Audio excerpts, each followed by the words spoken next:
அனைவருக்கும் வணக்கம். இன்றைய ஆலய தரிசனம் நிகழ்ச்சியில் காண இருக்கும் கோவில் 6 படை வீடுகளில் 6வது படை வீடாக திகழ்கின்ற பழமுதிர்ச்சோலை முருகன் கோவில். இத்திருத்தலம் மதுரையிலிருந்து 15 மைல் தொலைவில் அமைந்துள்ளது. முருகன் சிறுவனாய் வந்து ஔவையாரை சோதித்தது இங்குதான் என்று நம்பப்படுகிறது. விஷ்ணு கோவிலான அழகர் கோவில் இதற்கு அண்மையில் அமைந்துள்ளது. அருணகிரிநாதர் இத்தலம் மீது திருப்புகழ் பாடியுள்ளார். சோலைமலை என்ற பெயரும் இதற்கு உண்டு. இங்குள்ள முருகன் வெற்றிவேல் முருகன் என்று அழைக்கப்படுகிறார். பழமுதிர்ச்சோலை என்பதற்கு பழங்கள் உதிர்க்கப்பெற்ற சோலை என்று பொருள். இத்திருத்தலத்தின் வரலாற்றை காணலாம்.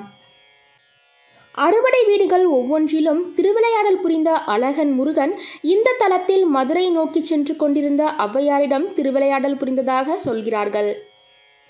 தனது புலமையால் புகழின் உச்சிக்கு சென்ற ஔவையாருக்கு தான் என்ற அகங்காரம் ஏற்பட்டது.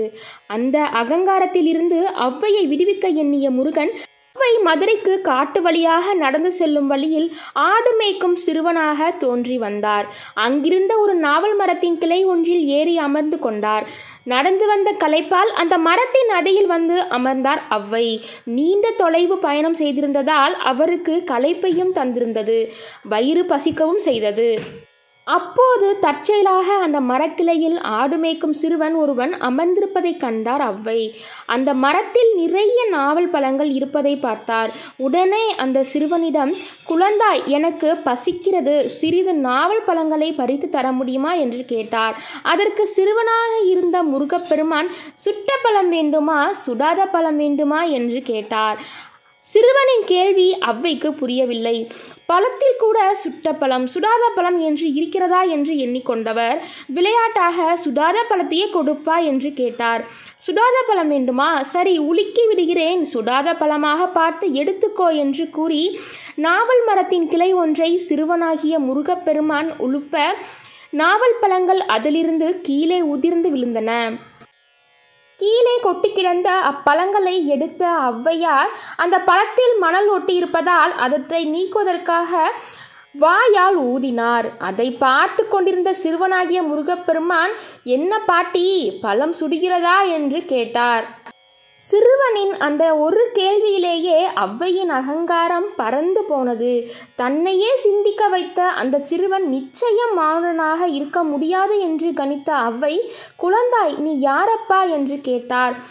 மரக்கிளையிலிருந்து கீழே குதித்த சிறுவன், என்னையா யார் என்று கேட்கிறாய், நான் யார் என்று உனக்கு தெரியவில்லையா என்று சிரித்தபடி ஔவையார் முன் தனது சுய ரூபத்திற்கு திரும்பினார் முருகப்பெருமான்.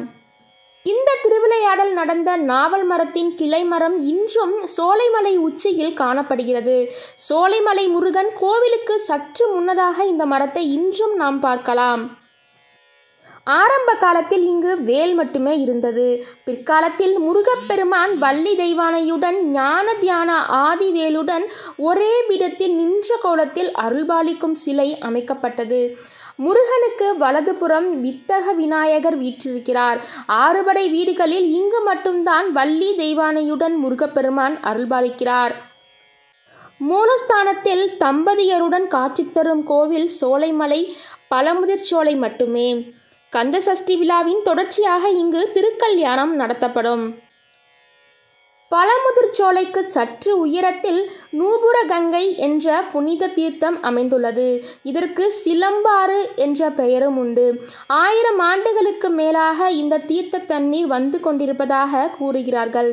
மலை உச்சியில் இந்த தீர்த்த தண்ணீர் ஓரிடத்தில் விழும் வகையில் ஏற்பாடு செய்திருக்கிறார்கள். இந்த இடத்தில் ராக்காயி அம்மன் கோவில் அமைந்துள்ளது. இந்த அம்மனை வழிபட செல்பவர்கள் நூபுர கங்கை விழும் இடத்தில் புனித நீராடி செல்வதை வழக்கமாக கொண்டுள்ளனர். இந்த தீர்த்த தண்ணீர் தான் புகழ்பெற்ற அழகர் கோவில் பிரசாதமான சம்பா தோசை தயார் செய்யப்படுகிறது. சாதாரணமாக நாவல் மரத்தில் பழங்கள் ஆடி மற்றும் ஆவணி மாதத்தில் தான் பழுக்கும். ஆனால் இத்தலத்து நாவல் மரத்தில் மட்டும் பழங்கள் முருகனின் திருவருளால் சஷ்டி மாதமாகிய ஐப்பசியில் பழுக்கும் அதிசயத்தை காணலாம். இக்கோவிலில் கந்த சஷ்டி விழா முக்கிய விழாவாக கொண்டாடப்படுகிறது. மேலும் முருகனுக்குரிய வைகாசி விசாகம், ஆடி கார்த்திகை, ஆவணி பூரத்தில் வருடாபிஷேகம், கார்த்திகை சோமவாரம், திருக்கார்த்திகை, பங்குனி உத்திரம், தமிழ் வருடப்பிறப்பு ஆகிய நாட்களிலும் சிறப்பு பூஜைகளும் அபிஷேகங்களும் நடைபெறுகின்றன. திருமண தடை உள்ளவர்களும் புத்திரபாக்கியம் வேண்டுபவர்களும் கல்வியில் சிறந்த விளங்கவும் இங்கு வழிபாடு செய்கின்றனர். பிரார்த்தனை நிறைவேறியதும் முருகப்பெருமானுக்கு பாலாபிஷேகம் செய்து வஸ்திரம் சாத்தி வழிபாடு செய்கின்றனர். 6 படை வீடுகளில் 6ஆம் படை வீடாக அமைந்துள்ள இந்த பழமுதிர்ச்சோலை கோவிலை நாமும் தரிசித்து முருகப்பெருமானின் திரு அருளை முழுமையாக பெறுவோமாக. இந்த காணொளி உங்களுக்கு பிடிச்சிருந்துச்சு அப்படின்னா லைக் பண்ணிக்கோங்க, உங்கள் ஃப்ரெண்ட்ஸுக்கும் ஷேர் பண்ணுங்கள், சேனலுக்கு சப்ஸ்கிரைப் பண்ணிக்கோங்க. நன்றி, வணக்கம்.